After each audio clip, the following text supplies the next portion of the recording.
Welcome back guys to our YouTube channel. आज की इस वीडियो में हम डिस्कस करेंगे पोलियो के बारे में। तो स्पेशल एजुकेशन के एग्ज़ाम में क्या क्या क्वेश्चन पूछे जा सकते हैं पोलियो के रिगार्डिंग, है ना, या जो भी इसमें मेन चीज़ें हैं हम उनको डिस्कस करते हुए चलेंगे, ताकि अगर एग्ज़ाम में आपका ये क्वेश्चन आए तो ये स्किप ना हो आपसे। ठीक है, तो बिना समय बर्बाद करे स्टार्ट करते हैं इस टॉपिक को। कुछ पॉइंट्स यहाँ पे पहले देख लेते हैं पोलियो के रिगार्डिंग। इसमें जो सबसे पहला पॉइंट है पोलियो का, ये क्या है? जो पोलियो है ये एक लोकोमोटर डिसेबिलिटी है। क्या है? ये एक लोकोमोटर डिसेबिलिटी है। ठीक है, ये एक लोकोमोटर डिसेबिलिटी है। लोकोमोटर डिसेबिलिटी क्यों है? क्योंकि अगर आप पोलियो वाले बच्चों को देखोगे तो उनका जो इफेक्ट होता है ना, वो भी मेनली कहाँ पे होता है? ये जो चार लिम्स होते हैं ना, ये हमारे दोनों पैर और ये जो हाथ होते हैं हमारे दोनों, है ना, यहाँ पे इफेक्ट देखने को मिलता है। तो इसलिए हम इसको कह सकते हैं कि पोलियो वाले बच्चों को लोकोमोटर डिसेबिलिटी होता है। एक तरीके से लोकोमोटर डिसेबिलिटी में जो हमारे चारों लिम्स होते हैं वो अफेक्टेड रहते हैं। सेम तरीके से पोलियो वाले बच्चे भी होते हैं। अगर आप देखेंगे पोलियो वाले बच्चों को तो आपको लगेगा कि हाँ, इनको लोकोमोटर डिसेबिलिटी है, बट एक्चुअली में वो लोकोमोटर डिसेबिलिटी नहीं है। वो क्या है? वो एक वायरल डिजीज़ है ना। ये जो पोलियो होता है ये किससे होता है? ये वायरस से होता है, और इसका जो वायरस होता है वो होता है पोलियो, है ना। तो अगर आपके एग्जाम में पूछा जाए कि जो पोलियो है वो किस वायरस की वजह से होता है, तो आपको क्या रिस्पॉन्स करना है कि पोलियो वायरस की वजह से होता है। ठीक है। दूसरा पॉइंट क्या है? Attack on nervous system. और जो पोलियो होता है वो कहाँ पे अटैक करता है? ये जो हमारा नर्वस सिस्टम होता है ना, इस पे अटैक करता है। ठीक है, जिन भी बच्चों को पोलियो होता है कहाँ पे अटैक करेगा? हर एक जो भी बीमारी होती है उनका वायरस कहीं ना कहीं अटैक करता है ना बॉडी में। तो इसका जो होता है ये बेसिकली नर्वस सिस्टम पे हमारे अटैक करता है। तो ये वाला पॉइंट हमने समझ लिया। अब हम नेक्स्ट समझेंगे इन्फेंटाइल पैरालिसिस भी बोला जाता है इसको। क्यों? क्योंकि जो इन्फेंसी स्टेज होती है बेसिकली अप टू 5 ईयर्स तक वाली, है ना, हम यहाँ पे इन्फेंसी को 5 तक काउंट करेंगे, अप टू 5 ईयर्स। तो जो 5 ईयर्स तक के बच्चे होते हैं, है ना, उनको अपनी चपेट में मोस्टली लेता है ये जो पोलियो होता है। तो इसलिए हम क्या बोल सकते हैं इसको? Infantile infantile paralysis. ठीक है, ये 5 ईयर्स तक के जो बच्चे हैं, है ना, उनको अपनी चपेट में जल्दी लेता है।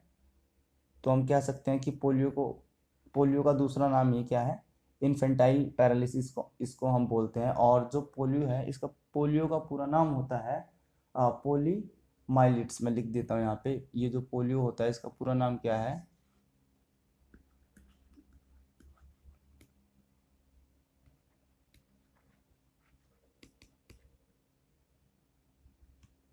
है ना, पोलियो माइलिट्स इसका पूरा नाम है पोलियो का। तो अगर आपसे पूरा नाम पूछा जाए एग्जाम में पोलियो का, तो आपको क्या मार्क करना है? पोलियो माइलिट्स। ठीक है, होपफुली ये स्लाइड आपको क्लियर होगी। अब हम मूव करते हैं नेक्स्ट स्लाइड की तरफ। और कुछ पॉइंट्स है पोलियो के रिगार्डिंग। जो पोलियो है वो बहुत ज़्यादा हाईली कंटेजियस होता है। हाईली कंटेजियस का मतलब बहुत जल्दी फैलता है। Suppose if a person is suffering from polio, है ना, और आप उसके पास गए, हो सकता है आपको पोलियो ना हुआ हो, है ना, मतलब एक है बच्चा या इंसान जो भी है ना, उसको मान लो पोलियो है, आप उसके पास गए, है ना, और आप किसी तीसरे इंसान से मिले, तो हो सकता है उसके जो पोलियो के वायरस है वो आप पे उतनी ज़्यादा जल्दी इफेक्ट ना दिखाएं, है ना, या आप पे दिखाई ना, बट तीसरे बंदे को हो जाएगा जिससे आप मिले हैं। तो ये बहुत ज़्यादा जल्दी फैलता है ना, बहुत ज़्यादा कंटेजियस होता है। ठीक है, ये पॉइंट समझ गए। अब हम करते हैं ये नेक्स्ट वाला। 5 ईयर्स या जो प्रेग्नेंट लेडीज़ होती हैं उनको जल्दी अपनी चपेट में लेता है जो पोलियो होता है। ठीक है, 5 ईयर्स तक के बच्चे होते हैं या जो प्रेग्नेंट लेडीज़ होती हैं उनको जल्दी हो जाता है पोलियो वायरस। क्यों? मतलब उनको ज़्यादा होने का खतरा रहता है। ये क्यों? क्योंकि उनका जो इम्यून सिस्टम होता है इस टाइम पे वो बहुत हम कह सकते हैं वीक होता है ना, जो इम्यून सिस्टम होता है ये वीक होता है इस टाइम पे। ठीक है, इसलिए ज़्यादा चांसेस है कि इनको पोलियो हो। तो इनको थोड़ा सा अपना, है ना, ध्यान रखना होता है। नेक्स्ट पॉइंट है इसमें, ये जो पोलियो है इसकी वैक्सीन आ गई थी 1953 में, है ना, और जोन्स सॉल्क ने इसकी जो है डिस्कवरी करी थी। इसकी जो वैक्सीन थी वो किसने ढूंढी थी? JONAS, है ना, जोनस बोलते हैं उसे। सो इन्होंने इसकी डिस्कवरी करी थी वैक्सीन की 1953 में। तो अगर आपसे ये क्वेश्चन पूछा जाता है एग्जाम में कि वैक्सीन किसने फाइंड आउट करी थी या किसने पोलियो की वैक्सीन की डिस्कवरी करी थी, तो आपको क्या मार्क करना है, जोनास सॉक। ठीक है, होपफुली ये बात भी समझ में आई होगी। अब हम चलते हैं नेक्स्ट स्लाइड की तरफ। और ये जो होता है पोलियो वायरस, ये स्नीज एंड कफ से बहुत ज़्यादा जल्दी जल्दी फैलता है ना,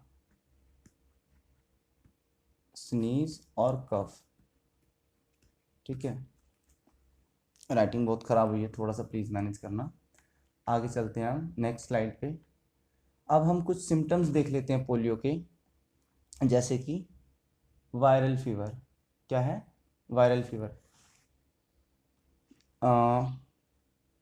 पोलियो जब किसी को होता है तो उसके सिम्टम्स कुछ वायरल फीवर की तरह होते हैं। मतलब कि जैसे कि फीवर होता है तो उसमें क्या होता है, आपको बॉडी पेन होता है ना, बॉडी पेन, हेडेक हो गया, और क्या हो सकता है, और हो सकता है आपका वोमिटिंग हो सकती है ना। तो ये कुछ सिंपल से सिम्टम्स हैं जो पोलियो के होते हैं स्टार्टिंग में। और लॉस ऑफ रिफ्लेक्सेस है ना, रिफ्लेक्सेस जाने लगती हैं धीरे धीरे। मतलब जैसे आइज़ का ब्लिंक होता है, कुछ एक्टिविटीज़ ऐसी होती हैं जिनको हम खुद कंट्रोल नहीं कर रहे होते हैं, है ना, तो उनको हम रिफ्लेक्सेस बोलते हैं। तो जैसे आइज़ का ब्लिंक होना है ना, वो आइज़ ब्लिंक होना बंद हो जाती हैं इस तरीके से। तो ये क्या है, ये भी एक पोलियो का सिम्टम है। ठीक है, मसल पेन, मसल्स में बहुत ज़्यादा पेन होने लग जाता है, ये भी पोलियो का एक सिम्टम है। लिम्स जो होती हैं वो डिफॉर्म होने लग जाती हैं। ये जो लिम्स होती हैं, दोनों हाथ है ना और पैर, हो सकता है किसी एक लिम्ब में इफेक्ट पड़े, हो सकता है किसी दोनों लिम्ब में इफेक्ट पड़े, है ना। तो जो लिम्स होती हैं वो डिफॉर्म होना स्टार्ट हो जाती हैं। ब्रीदिंग प्रॉब्लम भी आती है बच्चे को, है ना, या जिसको भी पोलियो है, जो भी पर्सन होगा पोलियो से जो सफ़र कर रहा होगा, उसको सांस लेने में भी प्रॉब्लम होती है। तो ये कुछ सिम्टम्स होते हैं जिससे हम पहचान सकते हैं कि बच्चों को पोलियो है। ठीक है, और स्लीप एल्पीना, ये क्या होता है, ये होता है जैसे सो रहे हो आप, है ना, जिसको पोलियो है मान लो वो सो रहा है, तो वो है ना सोते सोते जग जाएगा, क्योंकि उसको है ना सांस लेने में बहुत ज़्यादा प्रॉब्लम होने लगेगी, क्योंकि जो अटैक है वो ब्रीदिंग नर्व्स पे भी कर रहा है, तो सांस लेने में बहुत ज़्यादा प्रॉब्लम होती है, इसीलिए सोते सोते अचानक से जग जाते हैं पोलियो वाले बच्चे। होपफुली ये वाली स्लाइड भी आपको क्लियर होगी। तो आगे चलते हैं नेक्स्ट वाली स्लाइड पे। अब हम देखते हैं कि स्प्रेड ऑफ वायरस, मतलब किस तरीके से जो वायरस है वो फैलता है। किसका हम बात कर रहे हैं, पोलियो की, POLIO, है ना, पोलियो वायरस की हम बात कर रहे हैं, कैसे फैलता है ये। तो अच्छा, ये जो होता है live inside throat and intestine, और जो ये जो पोलियो का वायरस होता है ये आपकी जो इंटेस्टाइन होती है ना, जो आंत होती है जिसको हम बोलते हैं, जहाँ पे जाके खाना पचता है वहाँ पे, और जो आपका थ्रोट होता है, ये क्या होता है, ये जो आपका गला होता है ना, गला, और ये आंत, है ना, यहाँ पे प्रेजेंट होता है आपका वायरस। और ये जो है स्नीज और जो कफ होता है ना, खांसी जुकाम के थ्रू फैलता है। इसके अलावा जो ह्यूमन फीसिस होते हैं, फीसिस मतलब मल, फॉर एग्जांपल जो छोटे बच्चे हैं, है ना, अब छोटे बच्चे होते हैं वो वॉशरूम या जो पोटी होते हैं, है ना, जनरली करते रहते हैं। तो मान लो अगर उनके फीसिस पे आप टच हो गए, तो उससे भी बहुत ज़्यादा चांसेस होते हैं, उससे बहुत ज़्यादा जल्दी जल्दी क्या होते हैं, जो वायरस होता है पोलियो वायरस, वो बहुत जल्दी फैलता है। ठीक है, अब चलते हैं नेक्स्ट स्लाइड की तरफ। नेक्स्ट स्लाइड हमारी डायग्नोसिस की, किस तरीके से इसको हम ठीक कर सकते हैं, मतलब पहचान सकते हैं, सॉरी। हाँ, फिजिकल ऑब्जर्वेशन, एक तो हम रिफ्लेक्सेस से पहचानेंगे। ठीक है, एक तो हम क्या करेंगे, रिफ्लेक्सेस से पहचानेंगे।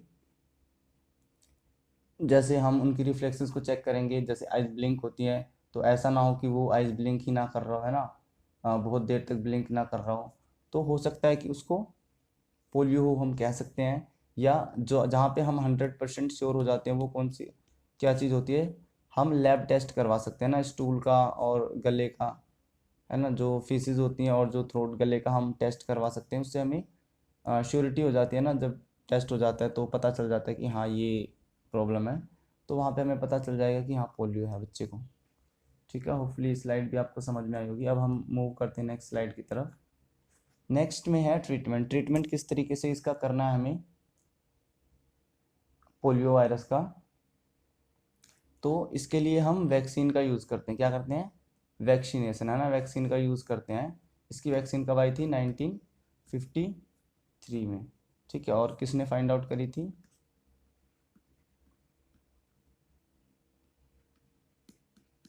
है ना, तो ये भी आप बता सकते हैं अगर आपके एग्ज़ाम में आए। तो ये ट्रीटमेंट था। और इसमें वैक्सीनेशन में भी है ना, देखो, एक तो 2 मंथ्स में, 4 मंथ्स में, है ना, या 6 to 18 मंथ्स में इनको हमें फर्स्ट डोज देनी होती है ना। फर्स्ट, D4 डोज समझना है ना, फर्स्ट डोज देनी होती है वैक्सीन की। और दूसरा एक और होता है जो आप 4 to 6 ईयर्स में देंगे, वो होती है सेकंड, या हम कहें उसको हम बूस्टर डोज बोलते हैं। Booster dose. ठीक है, तो ये वैक्सीनेशन का प्रोसेस है। अगर आप, अच्छा, ऐसा भी होता है कि कुछ लोग, मतलब जिनको मान लो पोलियो है, उन्होंने, है ना, ये फर्स्ट डोज ले ली और ये सेकंड डोज स्किप कर दी। तो अब उनका क्या होता है, जो सेकंड डोज स्किप कर देते हैं उनको बाद में जाके, है ना, उनको बाद में जाके हो जाता है PPS मतलब होता है P for post, P for polio, और S फॉर सिंड्रोम, है ना, पोस्ट पोलियो सिंड्रोम। इसमें क्या होगा, जैसे इन्फेंसी स्टेज में होगा, है ना, या उससे थोड़ा सा बड़ा होगा, तब तक तो वो ठीक रहेगा। बट मे बी जब वो 14 टू या 15 टू, जब वो 40 की ईयर्स की एज में आएगा, तो वहाँ पे क्या होगा, उसके जो पोलियो के सिम्टम्स हैं वो दोबारा से आने लग जाएंगे, है ना। तो फिर वो बहुत ज़्यादा फिर खतरनाक भी होने लग जाता है। ठीक है, इसलिए बूस्टर डोज दिलवाना ज़रूरी होती है। तो अगर है किसी को, है ना, तो आप सजेस्ट कर सकते हो कि बूस्टर डोज लगवा लेना। तो ये था कुछ ट्रीटमेंट का। अब अगली वाली स्लाइड देखते हैं कि हम सपोर्ट कैसे कर सकते हैं इन बच्चों को। तो जैसे पोलियो मैंने बताया, क्या एक लोकोमोटर डिसेबिलिटी की तरह होती है जिसमें मूवमेंट की प्रॉब्लम आती है बेसिकली। तो हम उनको व्हील चेयर प्रोवाइड करा सकते हैं, ठीक है, ताकि मूवमेंट की प्रॉब्लम को हम कम कर सकें, उनको थोड़ा, मतलब मूवमेंट की जो प्रॉब्लम है उसको सॉर्ट आउट कर सकें कुछ हद तक। फिर स्लैंटिंग पाथ दे सकते हैं उनको, है ना, मतलब इस तरीके का रास्ता जिस पे व्हील चेयर आसानी से चढ़ सके, और जो पोलियो वाले बच्चे हैं वो भी आसानी से चढ़ सकें। अगर बच्चा इस वाली सीढ़ी से चढ़ेगा तो उसको पैर ज़्यादा उठाना पड़ेगा, है ना, वहाँ पे उसको बहुत ज़्यादा स्ट्रगल करना पड़ेगा। बट अगर हम ये वाली सीढ़ी प्रोवाइड कर रहे हैं इस तरीके से, तो उसको थोड़ा सा ईजी रहेगा। या और हम क्या कर सकते हैं, हम लिफ्ट प्रोवाइड करा सकते हैं इन बच्चों को, है ना। इसके अलावा और ज़्यादा प्रॉब्लम को कम करने के लिए हम कोशिश करेंगे, अगर कोई बच्चा है जिसको पोलियो है, तो उसकी हम जो क्लास है उसको क्या करेंगे, ग्राउंड फ्लोर पे रखेंगे, ठीक है। नो टीजिंग लेबलिंग, हम क्लास में ये ध्यान रखें कि अगर कोई बच्चा है पोलियो जिसको है, तो बच्चे उसका मजाक ना करें, है ना, उसको लेबल ना किया जाए कि तुम्हें तो पोलियो है ना, या आप डिसेबल्ड हो, इस तरीके से। तो ये चीज़ें हमें ध्यान देनी है ना, इन चीज़ों से बचना है, ताकि बच्चे को भी थोड़ा सा कनेक्टेड फील हो सके हमसे। और अपनी जो हमारी सोसाइटी है उसको थोड़ा सा सेंसिटिव बनाना है ना, उनको बताना है कि पोलियो पोलियो के बारे में बेसिकली उनको अवेयर करना है ना। लोग बहुत ज़्यादा डरते हैं पोलियो से कि अगर हम बैठेंगे उठेंगे इनके साथ हमें भी पोलियो ना हो जाए, है ना, या ये तो ऐसा है वैसा। तो हमें थोड़ा सा उनको अवेयर करना है, ठीक है, अवेयरनेस फैलानी है। तो ये हुई बात इसकी कुछ सपोर्ट की। और लास्ट में वर्ल्ड पोलियो डे मनाया जाता है अपना 24 अक्टूबर को, ठीक है। कब मनाया जाता है? 24 अक्टूबर को। तो अगर एग्ज़ाम में क्वेश्चन पूछा जाता है कि जो वर्ल्ड पोलियो डे है वो कब सेलिब्रेट करते हैं हम, तो यू विल मार्क 24 अक्टूबर, ठीक है। यहाँ पे दिख तो नहीं रहा वैसे, बट ठीक है, यहाँ से देख लेना आपको, ठीक है। तो होपफुली ये इतना आपको समझ में आया होगा थ्योरी, है ना। और राइटिंग थोड़ी सी गंदी है यार, उसके लिए सो सॉरी, वो इम्प्रूव होती चली जाएगी टाइम के साथ, डोंट वरी। और अब एक दो क्वेश्चंस यहाँ पे ऐड ऑन करे हैं, थोड़ा सा देख लेते हैं इनको। Which of the following is not true for polio. हमारे पास 4 स्टेटमेंट्स हैं, ठीक है, वी हैव 4 स्टेटमेंट्स। तो इनमें से कौन सा ट्रू नहीं है ना, नॉट ट्रू पूछ रहा है, तो नहीं वाला हमें देखना ध्यान से थोड़ा सा। It is short word for polio myelitis, है ना, ये तो मैंने बताया था आपको अभी, पोलियो का जो पूरा नाम है पोलियो माइलिट्स होता है, तो ये तो बिल्कुल ठीक है। It is caused by bacterial infection that attacks the muscles. Muscles पे अटैक नहीं करता है, कहाँ पे अटैक करता है, मैंने अभी बताया था आपको, नर्वस सिस्टम पे।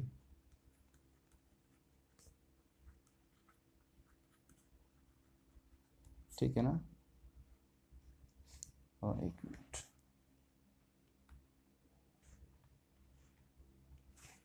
ठीक है, नर्वस सिस्टम पे अटैक करता है। तो यहाँ पे ये वाला थोड़ा सा हो गया। और it is also known as infantile paralysis. हाँ, इसको हम इन्फेंटाइल पैरालिसिस भी बोलते हैं, क्योंकि इन्फेंसी स्टेज में बच्चों को ज़्यादा अपनी चपेट में ले रहा है। और it is a highly contagious disease. हाँ, बहुत ज़्यादा हाईली कंटेजियस है, जो खांसी जुकाम है ना और फीसिस के थ्रू फैलता है। तो यहाँ पर नो ट्रू पूछा था, तो ये वाला जो पॉइंट है ना, हाँ, ये जो बी वाला है इसको हम ट्रू करके चलेंगे, ठीक है। और इन सबको हम मिटा देंगे। इसमें हमारा जो राइट आंसर है वो कौन सा हो जाएगा, वो हमारा हो जाएगा ये जो बी वाला ऑप्शन है ना, ये अपना राइट आंसर हो जाएगा, ठीक है।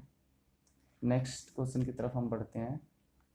नेक्स्ट क्वेश्चन क्या है, it is possible for return 15 to 40 years after you have recovered. ये पॉसिबल है कि पोलियो जो है वो आपको अगर आप पोलियो पहले था आपको, ठीक है, और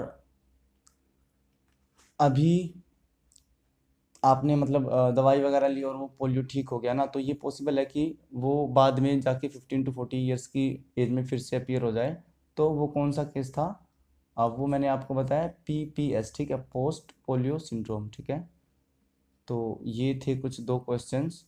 होपफुली आपको ये क्वेश्चंस पसंद आए होंगे, ठीक है। और वीडियो अच्छी लगी हो तो आप लाइक कर सकते हो, वीडियो को शेयर कर सकते हो, है ना, चैनल को सब्सक्राइब कर सकते हो।